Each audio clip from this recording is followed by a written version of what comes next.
welcome to another episode of the India InsurTech podcast. I'm Akshay. Today we have with us Akbar Sheikh, who's the co-founder of Arshil and has worked extensively in helping organizations transition from traditional technology to more intelligent systems.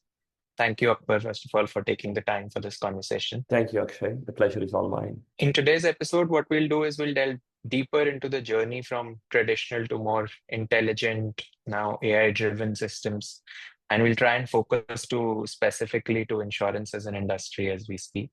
Uh, but before we get into the nuances, we wanted to seek your opinion. What does it mean, in your opinion, for an insurer to really be intelligent or running an AI-driven system? Akshay, before jumping into AI-driven systems, just the insurance industry, for the matter of fact, any industry that you take, has been going through a lot of change.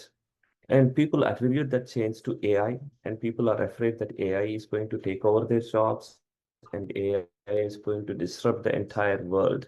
But it is not AI that is disrupting, it is the people that we are dealing with and the new generations that are coming into this world. The new generation itself is a digital generation. They are born with iPads and they have been dealing with computers from year one. And serving to those people, AI is here to help us in every possible way to deal with and manage expectations with these new digital generation kids that are coming into the market these days. And when it comes to the insurance and AI-driven insurer, typically insurance industry is built around risk avoidance. So when we talk about risk with the new generation, the definition of the risk has been changing. And when you look at Gen Z that is entering into the market, we see a fundamental shift. This generation is more willing to take risks. Whether it is digital assets, travel, or entrepreneurship, whatever, their lives do not fit into a traditional insurance model. It is not AI that is enforcing the insurance industry to adapt to AI. It is the new generation that is coming into the market that is forcing the industry to adapt to AI. Earlier, we used to segment the customer saying which category this customer falls into. Going forward, we have to look at what is this customer doing and how is their risk changing in real time, because their risk is not static anymore. It is changing as I should say, if not every day, maybe every year. So we have to create insurance products that should be usage-based, event-driven, more personalized to individual levels as opposed to segmenting and putting people into different segments of the market. Yeah, just going a little deeper, but you talked about the changing user persona. You talked about how AI is coming into the life, and as much as we read and watch things around us, I think it's evolving by the day. Uh, but in your experience and having worked in this industry, where do you see within insurance as a sector, where do you see a meaningful impact coming into the value chain of insurance or within the whole life cycle of insurance? When we talk about insurance, the three things that come to my mind are underwriting, claims processing, and fraud detection.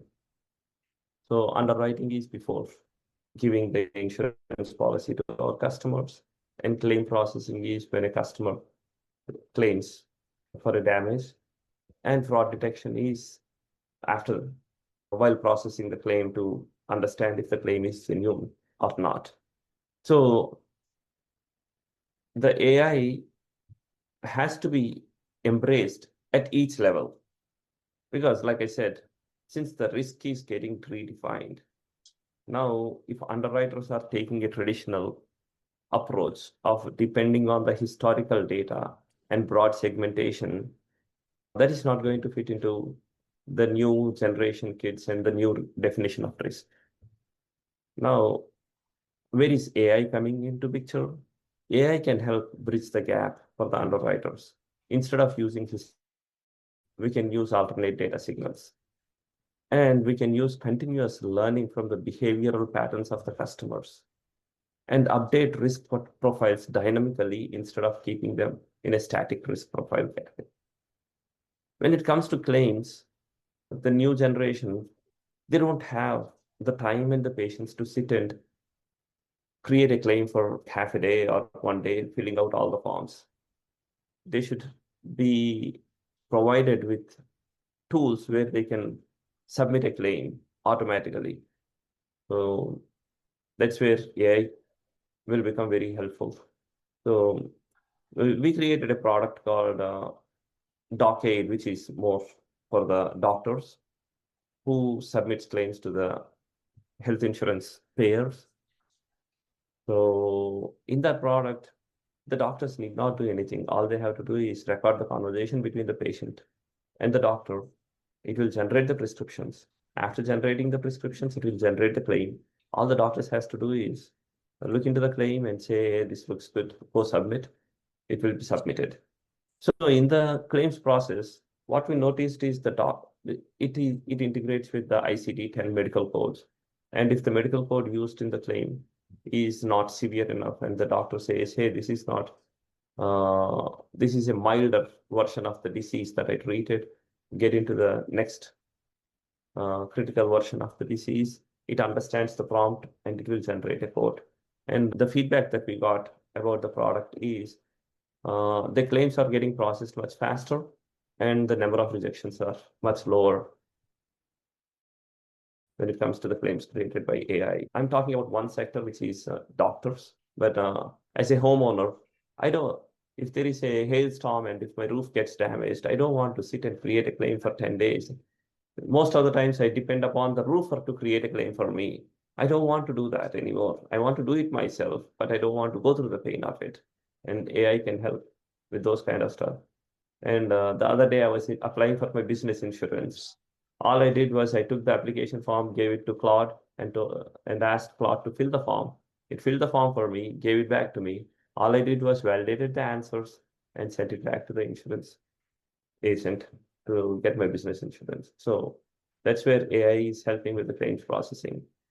And when it comes to fraud detection, the age-old fraud detection process is more focused on identifying people who do insurance fraud.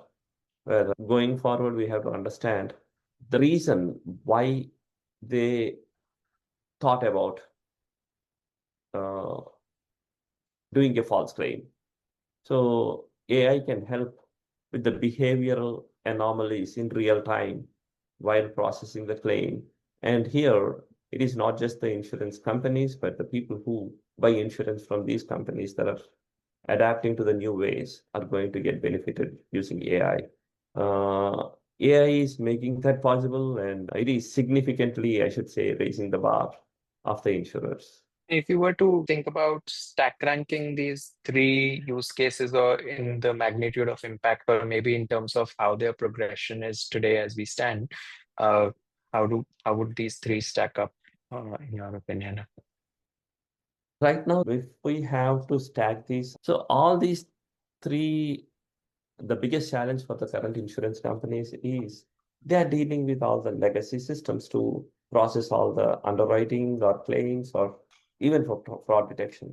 I know one of my cousins is an agent. He is an employee of an insurance company. His job is to go to the people, talk to people who claimed for, who submitted these claims and create a big report and send it back to the insurance company saying if it is a genuine claim or a fraud.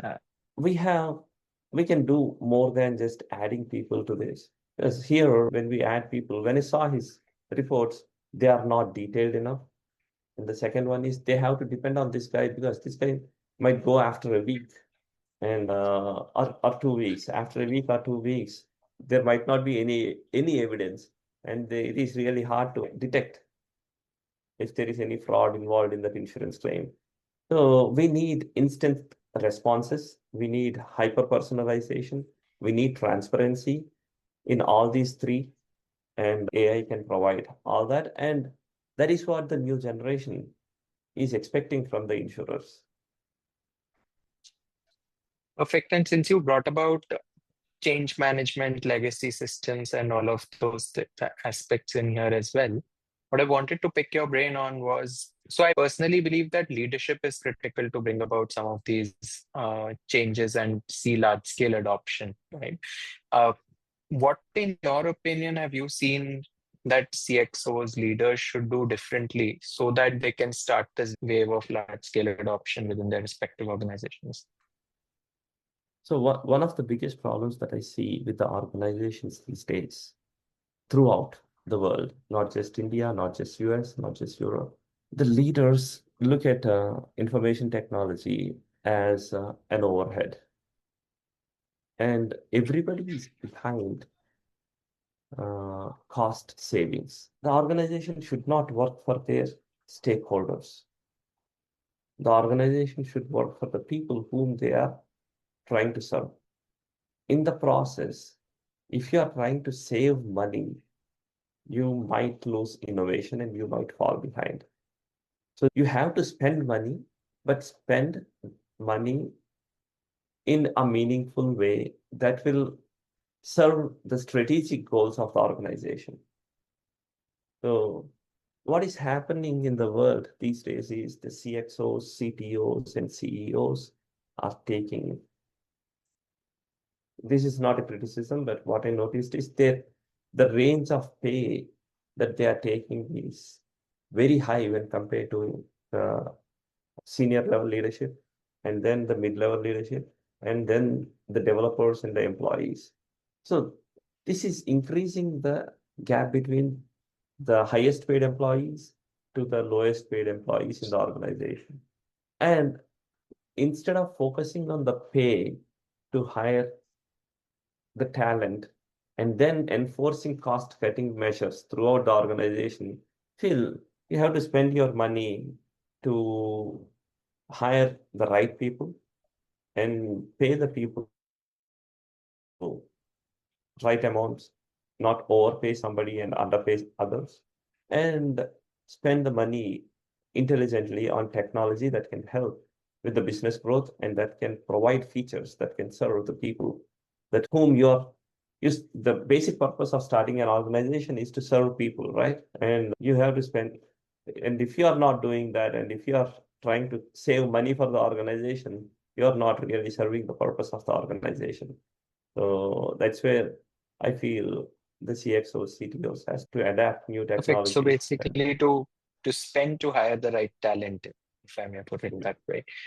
Uh, Got it. Another aspect of change management which becomes critical, typically in industries which are more legacy, and as you touched upon it earlier, that there are legacy systems involved, infra has been built, keeping that into account. Uh, what are some of things that you've seen that have helped organizations try and layer intelligence without, disturbing what legacy exists, or maybe even uh, make that change if they had to make that change. But what are things that have evolved? Because typically, I believe this is one of the roadblocks that has existed for people to adopt things, even if they want to. Yeah, so this is very uh, near to heart for me because I have been working on digital transformation since I should say beginning of my career. The first application that I modernized was a pilot scheduling system for a Fortune 500 company in 1999, which is like 25, but yeah, I don't know. I lost the count of years, but so what I noticed with the digital transformation, adapting new technologies without disrupting the current systems is the planning. When we talk about technology, there are two sets of people that we are talking about. One is the functional team, the other one is the technical team. Technical team wants all the technology to be perfect, whereas the functional team wants all the functional features to be delivered. They don't care about technology. And that is where the leadership should jump in and create a balanced environment where the technology should be utilized effectively to deliver the functional features required by the functional team. In this process, the functional team is happy with the legacy system, but the technical team says there is so much more they can do with the new technologies. And this roadmap, in the process, what we are losing is we are disrupting the existing legacy system, losing all the business intelligence that is baked into the legacy system, over the last 20, 30 years while modernizing it. So that that is the reason I said planning is critical. So the planning to adapt new technologies without disrupting the current legacy systems. So there are multiple ways it can be done. Just keep the core system stable. It can be a legacy system. And we created a module, plug and play module called AI Gateway, which can be plugged into a legacy system and it can instantly transform a legacy system into an AI-enabled system. And that system works on the plug and play module is modernized. It works with new technologies and it is event driven and it processes everything in near real time. And that is what people are expecting. If you look at the insurance industry, most of the time it is on-demand insurance, micro-duration policies, real-time pricing models. Those are the ones that can be upgraded by using these plug-and-play modules like AI Gateway, and your core system will be stable, and you can create a parallel innovation engine to modernize these legacy applications. And that is the reason I said planning is really critical for modernizing these applications and adapting new technologies without disrupting the current business processes. Interesting. Before we wind up, Akbar, and given your experience in this space and so many years of evolution that you've seen in the technology space now, having done this for various organizations, what would be one key piece of advice for people so that they could build more intelligent and future-ready insurance organizations, either the existing legacy insurers or maybe even the new upcoming ones? I don't know if I'm smart enough to give an advice to all these insurance companies and all the CEOs, CTOs, CXOs that are leading all these organizations. But one thing from the technology perspective, I can say is do not use AI to improve yesterday's insurance. So do not use AI to improve the business that you did yesterday. Use it to build tomorrow's business. If you want to build tomorrow's business, your insurance company has to adapt to new generation lifestyle. The coverages should feel seamless and there should be some processes that should be seamless, invisible. The experiences should be intuitive. And everybody is using apps these days and build more intuitive apps and build tomorrow's business. Do not just improve the system or the implementation, but adapt to the new persona and the new age, both in terms of product and implementation. Exactly, because the reason I'm saying all this is long, long time ago, I'm not sure, most of the people might not know him. He's one of the co-founders of Sun Microsystems, and he's considered as the father of Java. And when I asked him about technology, he gave me a piece of advice. He said, it is not the technology that is helping the businesses. It is the increasing complexity of the business requirements and personas that are using our applications that are forcing us to come up with these new technologies. And I still believe that it is true. Perfect. Thank you so much, Akbar, for the conversation. I look forward to seeing you make more progress in your mission of making organizations intelligent and smart using Thank, technology. thank you. Thank you, Arshil. Thank you so much. And thanks for giving me this opportunity to talk and express my opinions about multiple things.